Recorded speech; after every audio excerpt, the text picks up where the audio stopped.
ब्राह्मण जाति इसी पुष्कर के धरती पर प्रकट हुए। यही पुष्कर के धरती ब्राह्मण जाति का जन्म स्थान है। भगवान प्रजापति ने सृष्टि के कल्याण के लिए, देवताओं के कल्याण के लिए, कीट पतंग पशु पक्षी सबके कल्याण के लिए ब्राह्मण जाति को इसी पुष्कर के भूभाग में प्रकट किया था। इसीलिए ब्राह्मणों का जन्म स्थान तो पुष्कर है। तो पुष्कर को छोड़ करके और जन्म स्थान को छोड़ करके कैसे वो जा सकते हैं? यदि कोई कहता है इनको भगाना है यहाँ से, ये बड़ा भूल कर रहे हैं। ये समझ में नहीं आता है। ब्राह्मण ऐसे जाति है, बड़े सहिष्णु होता है, सब कुछ सहन करता जाता है, परंतु जब उसके धैर्य का सब तोड़ता है तो परशुराम बनता है। और जब परशुराम बनता है तो तीनों लोग पर शासन करता है। हम उस जाति में पैदा हुए हैं जिस जाति ने करके दिखाया है। इनके सामने दुनिया की तो दूर की बात है, देवता थर-थर कांपते रहे इनके सामने।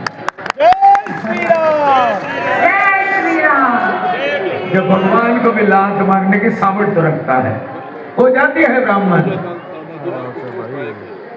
दूसरा ही नहीं कर सकता है, तो सामर्थ्य तो ही नहीं है, वो मनोबल नहीं हो सकता है उसके अंदर में।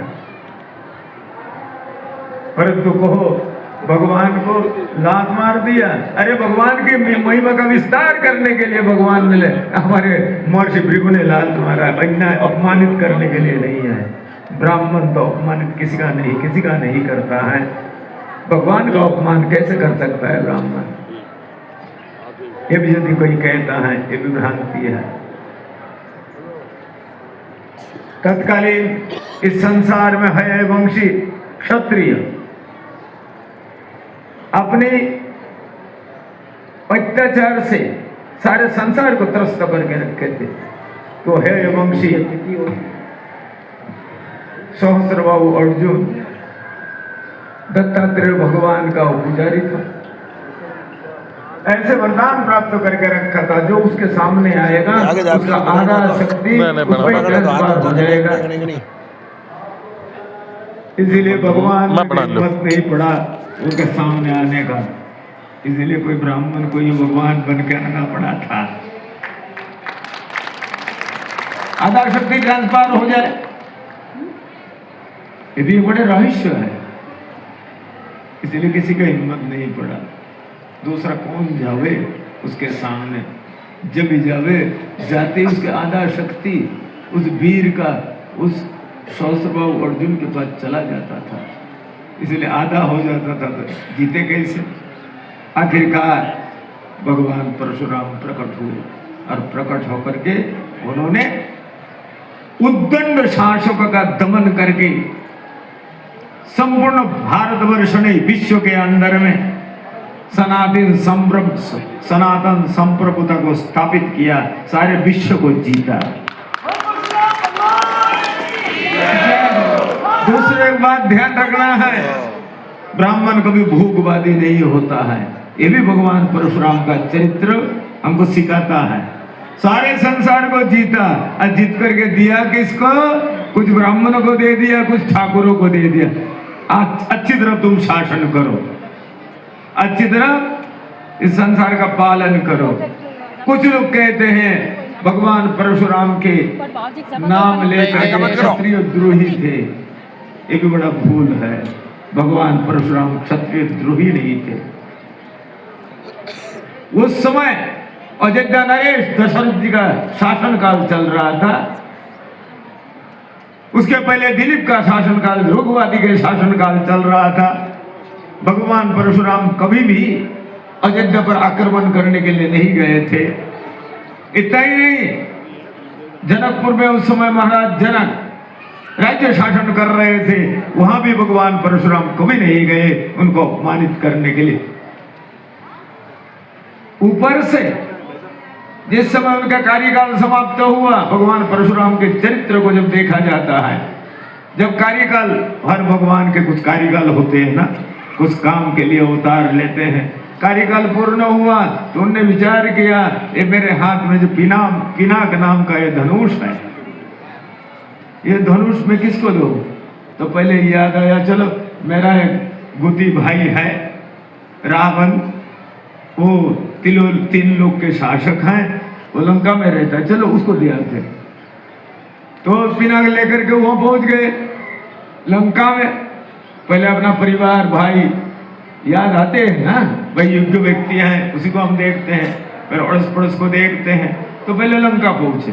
जब लंका पहुंचे उसी समय रावण देखा, रावण टैक्स के रूप में ऋषियों से तो खून का टैक्स ले रहा था। खून, पैसा नहीं है तो खून दे दो, पैसा नहीं है आपके पास टैक्स चुकाने के लिए तो खून दे दो। ये देख करके भगवान परशुराम को बड़ी गिलानी हुई। अरे मैं तो आया था तुझको दुर्लभ वस्तु को देने के लिए, तुझको अजय बनाने के लिए, परंतु तेरी उद्दंडता देख करके मन में बड़ी गिलानी हुई। तुम ब्राह्मण समाज के लिए कलंक है, तुम ऋषियों के खून को टैक्स के रूप में लेते हो, इसीलिए तुम इस योग्य नहीं हो, इसी कारण से तुमको ये शस्त्र में नहीं दे सकता हूं। जब पता चला रावण को, अरे दुर्लभ वस्तु देने के लिए आए थे, आज वो दुर्लभ वस्तु मेरे हाथ से छूट रहा है, पैर साष्टांग गिर गए परशुराम जी के। रावण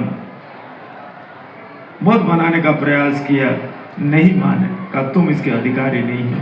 फिर विचार करते हैं मैं किसको दे हुए धनुष को। उन्होंने विचार किया इस संसार के अंदर में इस समय वीर है, ज्ञानी भी है, वीर है, वेदांती है, वेदांत शास्त्र के महान पंडित, सांख्य शास्त्र के महान विद्वान, न्याय के महान विद्वान। कौन? मिथिला नरेश भगवान राजाधिराज जनक, वो इसके योग्य हो सकते हैं। धनुष को लेकर के महाराज जनक के दरबार में उपस्थित होते हैं। बड़ी स्वागत किया महाराज जनक ने। उसके बाद कहा देखो मेरे पास समय नहीं, मैं तो अभी तप करने के लिए जाऊंगा, मैं कुछ तुमको धरोहर के रूप में रखने के लिए आया हूं, इसको तुम सुरक्षित रखो। क्या? बोले जो धनुष मैंने तप के द्वारा भगवान शंकर को प्रसन्न करके और भगवान शंकर के सबसे बड़े महत्वपूर्ण ये शस्त्र को मैंने प्राप्त किया है। ये शस्त्र बड़ा दुर्लभ है, देवताओं के लिए दुर्लभ है। ये शस्त्र को तुम्हारे पास धरोहर के रूप में मैं रख कर जाता हूं, तुम इसका संरक्षण करो। यदि भगवान परशुराम क्षत्रियों के द्रोही होते हैं तो सबसे मूल्यवान वस्तु उनका जीवन का वो किसको दिया? एक क्षत्रिय को दिया। और क्षत्रिय राजा ने उनके सम्मान की सुरक्षा करते हुए उस शस्त्र की सुरक्षा करी।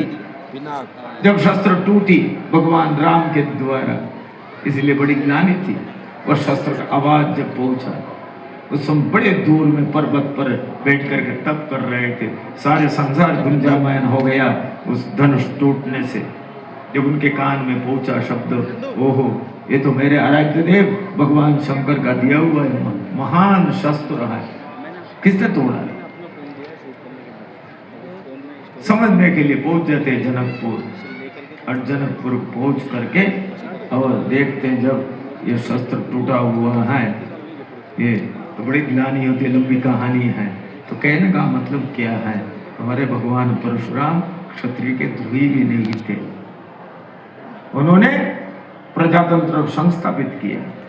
स्वयं राजा बन करके भूखा नहीं, इसी को कहते प्रजातंत्र।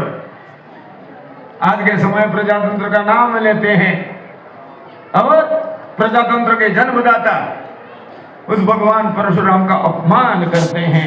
ऐसे प्रजातंत्र स्वयं तो प्रजाओं के वोट से जीत करके वो मंत्री बनते हैं और उस प्रजाओं के पैसा को देश के प्रजाओं के हित में नहीं खर्चा करके क्या करते हैं? अपने बड़े बड़े कुटिया बनाते हैं और यहाँ के पैसा विदेशों के बैंक में जमा करते हैं। ये जो प्रजातंत्र है वर्तमान समय में, जिनका वोट दे करके और नोट दे करके वोट दे करके जिनको शासक बनाते हो, उनकी कहानी ये है। परंतु हमारे भगवान परशुराम ऐसे नहीं थे, उनने वास्तविक प्रजातंत्र को संस्थापित किया था। सारे उद्दंड राजाओं को जीत करके, सारे संपत्ति को बटूर करके उन्होंने प्रजाओं में बांट दिया। इसी का नाम ही तो प्रजातंत्र है, इसी का नाम ही तो प्रजातंत्र है। इसीलिए हमारे भगवान परशुराम हमारे आदर्श है, हमारे आदर्श है, हमारे ही आदर्श नहीं है, सारे मानवता के लिए आदर्श है, केवल ब्राह्मणों के लिए आदर्श नहीं है, भगवान परशुराम है। और हमारे अवतार का वर्णन जब मिलता है, उन अवतार का वर्णन में भगवान परशुराम भी अवतार है। भगवान को मानना होगा तो परशुराम जी को भी मानना होगा, सम्मान करना पड़ेगा। परंतु कतिपय साहित्यकार, इतिहासकार इनने भगवान परशुराम के चरित्र को विकृत ढंग से प्रस्तुत करने का प्रयास किया।